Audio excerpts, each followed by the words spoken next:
तब हारते हैं जब आप हार मानते हैं। वज़ीर आज़म इमरान खान ने ओलंपिक दौड़ की वीडियो ट्वीट कर दी। कहा, इस वीडियो में वो सबक है जो खेलों ने मुझे सिखाया।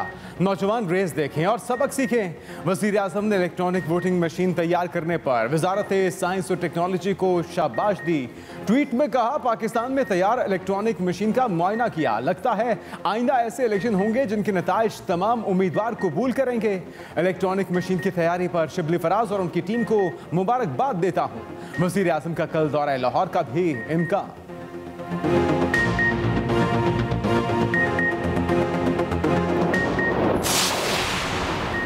नून लीग ने इलेक्ट्रॉनिक वोटिंग मशीन को मुस्तरद कर दिया। तर्जुमान नून लीग मरियम औरंगजेब कहती हैं, कमरे में होने वाली टेस्टिंग को नहीं मानते। वोट के थैले चुराने वाले अब मशीनों के मुआयने का ड्रामा कर रहे हैं। इमरान साहब मशीनों के ड्रामे से फुर्सत मिले तो अवाम की महंगाई की खबर भी लें। अता तारर और उस्मा बुखारी की लाहौर में न्यूज़ कॉन्फ्रेंस। अता तारर ने कहा कि FI को सियासी मकासद के लिए इस्तेमाल किया जा रहा है। उस्मा बुखारी बोली कि हुकूमत सियासी कारकुनों के खिलाफ इंतकामी कार्रवाइयों में मसरूफ है।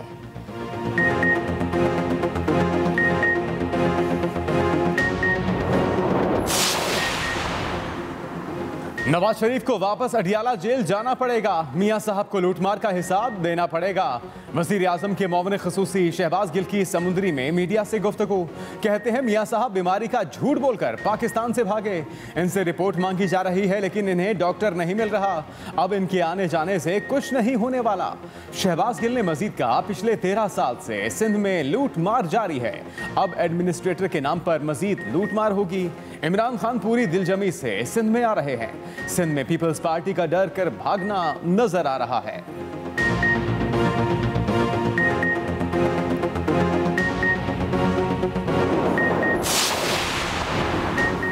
बलूचिस्तान की सियासत में हलचल। नून लीग के बड़े रहनुमा पीपल्स पार्टी में शामिल। सनाउल्लाह ज़हरी और अब्दुल कादिर बलोच की पीपल्स पार्टी में शमूलियत की तकरीब जलसे में तब्दील। मकामी अफराद और जालों की बड़ी तादाद पंडाल में मौजूद। हर तरफ पीपल्स पार्टी के परचमों की बहार। बिलावल भुट्टो ज़रदारी बाकायदा जलसे में दोनों रहनुमाओं को अपनी पार्टी में शामिल करने का ऐलान करेंगे।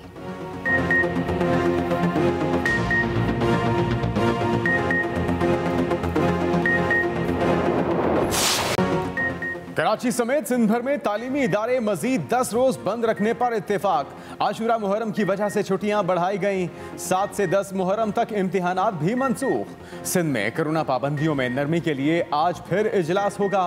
सूबाई कोरोना टास्क फोर्स अहम फैसले करेगी। कारोबार के औकात कार रात 8 बजे तक करने की तजवीज़ पर गौर होगा। रेस्टोरेंट्स में आउटडोर डाइनिंग और तकरीबात खुली जगह पर करने की इजाज़त पर भी बात होगी। गुज़श्ता रोज़ NCOC ने सिंध में कल से लॉकडाउन खत्म करने का फैसला किया था।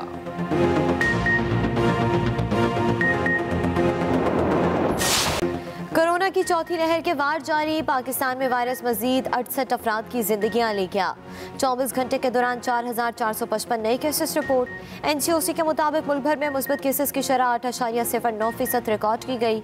उधर आज़ाद कश्मीर के जिला कोटली में कोरोना केसेस में इजाफा। जिला इंतजामिया ने तमाम तालीमी इदारे 14 अगस्त तक बंद करा दिए। यौम आज़ादी पाकिस्तान की तकरीबात कोरोना SOPs के तहत मुनक्किद कराने की हिदायत भी जारी।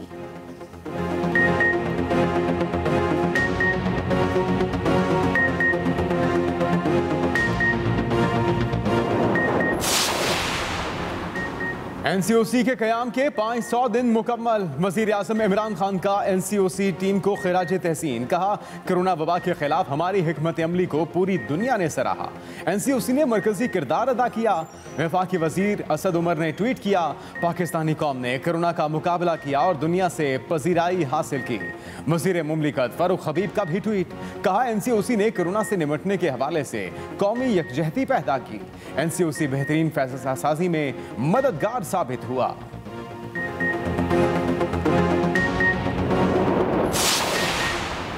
पाकिस्तान और चीन के दासू हमले की तहकीकात जल्द अज जल्द मुकम्मल करने पर इत्तफाक। चीनी सफीर नोंग रोंग की वज़ीर दाखिला शेख रशीद से उनकी रिहाइशगाह पर मुलाकात। शेख रशीद ने कहा कि CPEC को किसी बैरूनी साजिश का शिकार नहीं होने देंगे। कोई ताकत पाकिस्तान और चीन के दरमियान ताल्लुकात में रुकावट नहीं बन सकती। चीनी सफीर ने कहा कि बहुत सी चीनी कंपनियां पाकिस्तान में मुख्तलिफ मनसूबों पर काम कर रही हैं। चीनी शहरियों को सहूलतें फराहम करने पर वजारत दाखिला का मशकूर हूँ।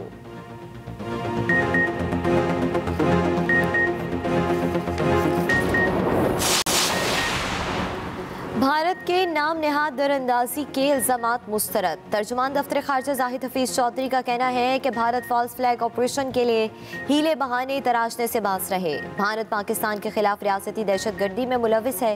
भारत की दहशत गर्दों की सरपरस्ती बारे सबूत दुनिया को दे चुके हैं। दिस इन्फो लैब पकड़े जाने से भारतीय मकरू चेहरा बेनकाब हो चुका। भारत जंगबंदी मुआहदे से फरार के बहाने ना ढूंढे।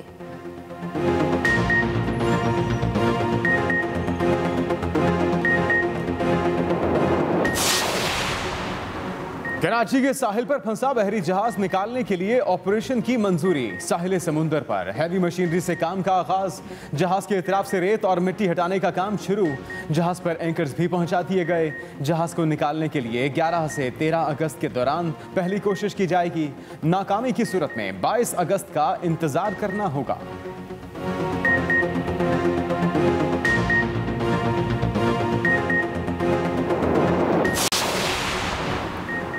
Khyber Pakhtunkhwa food safety authority की मर्दान और बन्नू में कार्रवाइयां। मर्दान के इलाके मुहिब बांडा में जाली मशरूबात बनाने वाली फैक्ट्री सील। 10,000 लीटर जाली मशरूबात बरामद। जाली मशरूबात मुख्तलिफ इलाकों में सप्लाई किए जाते थे। बन्नू में धर्मा खेल चौक और तुर्का बाजार में मुआयने के दौरान 1500 लीटर जाली मशरूबात बरामद किए गए।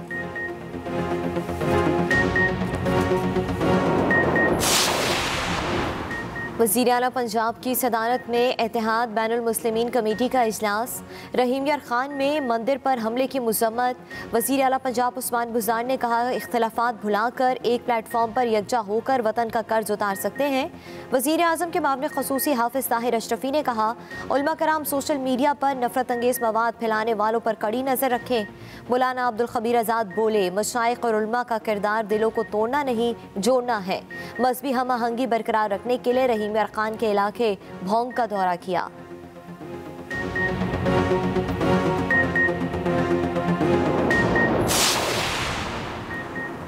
वज़ीर आज़म की हिदायत पर पंजाब में गराम फरोशों के खिलाफ क्रैकडाउन में तेजी। महंगी अशिया बेचने पर 619 अफराद गिरफ्तार।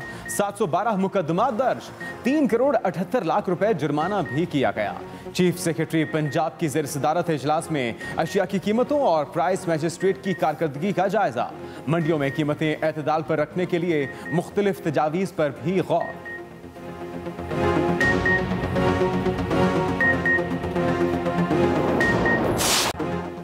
फातेह लक्ष्मीपुर मेजर तुफैल मोहम्मद शहीद का 63वां यौम शहादत। बुरेवाला में शहीद की आखिरी आरामगाह पर पुरवकार तकरीब। फौजी दस्ते की सलामी फातेह ख्वानी। आर्मी चीफ की जानिब से फूलों की चादर भी चढ़ाई गई।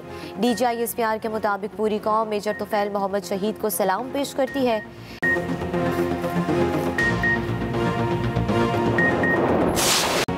हर तरफ आज़ादी के रंग। कौम जश्न आज़ादी भरपूर जोश व जज्बे से मनाने के लिए तैयार।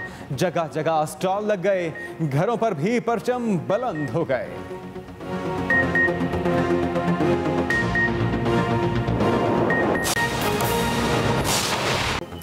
अस्सलामुअलैकुम, आप देख रहे हैं एक्सप्रेस न्यूज़। मैं हूं मोहम्मद जुनेद अली और मैं हूं सदफ दुरानी। हेडलाइंस आपने जानी, खबरों की तफसील एक ब्रेक के बाद। सबसे पहले अहम खबर, कराची समेत सिंध भर में लॉकडाउन में नरमी के हतमी फैसले आज शाम किए जाएंगे। NCOC की कारोबार के औकात का रात 8 बजे तक करने की तजवीज़ पर भी गौर किया जाएगा। कराची समेत सिंध भर में लॉकडाउन में नरमी के हतमी फैसले आज शाम तक होंगे और NCOC की कारोबार के औकात रात 8 बजे तक करने की तजवीज़ पर भी आज ही गौर किया जाएगा इस इजलास में। जबकि रेस्टोरेंट्स में आउटडोर डाइनिंग और तकरीबात खुली जगह पर करने की इजाज़त पर भी गौर होगा। 19 अगस्त तक स्कूल हम बंद रखेंगे। कॉलेज यूनिवर्सिटीज़ क्योंकि बीच में मुहर्रम है, 14 अगस्त की छुट्टी है। 7 अगस्त से 7 मुहर्रम से जो है वो जुलूस शुरू हो जाते हैं। बच्चों को तकलीफ़ होगी और कोविड की सिचुएशन को भी इस दौरान हम मॉनिटर करेंगे कि क्या सूरत होती है। और ये हम लाजम करेंगे वैक्सीनेशन के लिए कि जितने भी उस असातिज़ा हैं या स्कूल्स के जो भी हैं वो कल से सर्कुलर सेक्रेटरी साहब जारी कर देंगे कि वो इंश्योर करेंगे कि वो अपना वैक्सीन का जो डोज है वो लगा चुके हैं और उनको हम अलो करेंगे वहाँ पे आने से, वो दूसरों को नहीं करेंगे। आने वाले दिनों में कोरोना SOPs क्या होंगे, क्या पाबंदियां रहेंगी, इसी हवाले से बात करते हैं अपने नुमाइंदे वकील राव से। वकील राव, क्या फैसले मुतवक्के हैं आज के इजलास में और इसमें कौन कौन शरीक होगा? जी देखिए, सिंध हुकूमत की जानिब से सूबे भर के तालीमी इदारे तो बंद रखने का 19 अगस्त तक बंद रखने का ऐलान कर दिया गया है, जिसमें कॉलेजेस, स्कूल और दीगर तालीमी इदारे शामिल हैं। आज यूनिवर्सिटी एंड बोर्ड्स के चेयरमैन के साथ जो है वो सूबाई वजीर तालीम और यूनिवर्सिटी एंड बोर्ड्स के जो सूबाई वजीर हैं उनकी मुश्तरका सदारत में इजलास हुआ था, जिस बात में इस बात का फैसला किया गया है कि तालीमी इदारे 19 अगस्त तक जो है वो बंद रखने का ऐलान किया गया है। ताहम गुज़िश्ता रोज जो वजीर आला सिंध की ज़ेर सदारत NCOC का मुश्तरका इजलास हुआ था, वफाकी वजीर असद उमर भी उसमें शरीक थे। उसमें जो लॉकडाउन है उसमें उसे ख़त्म करने का जो है वो बाज़ाब्ता तौर पर फैसला किया गया था। NCOC की जानिब से भी कहा गया था कि 8 अगस्त तक जो सिंध में 31 जुलाई से 8 अगस्त तक लॉकडाउन नाफिज किया गया था, उसे जो है वो ख़त्म करने का फैसला किया गया है। ताहम आज हतमी फैसले किए जाएंगे। NCOC की कारोबार के औकात में जो रात 8 बजे तक खोलने की तजवीज़ थी उस पर गौर होगा, जबकि रेस्टोरेंट्स में आउटडोर डाइनिंग जो है और तकरीबात खुली जगह पर करने की इजाज़त पर भी गौर होगा। इसके अलावा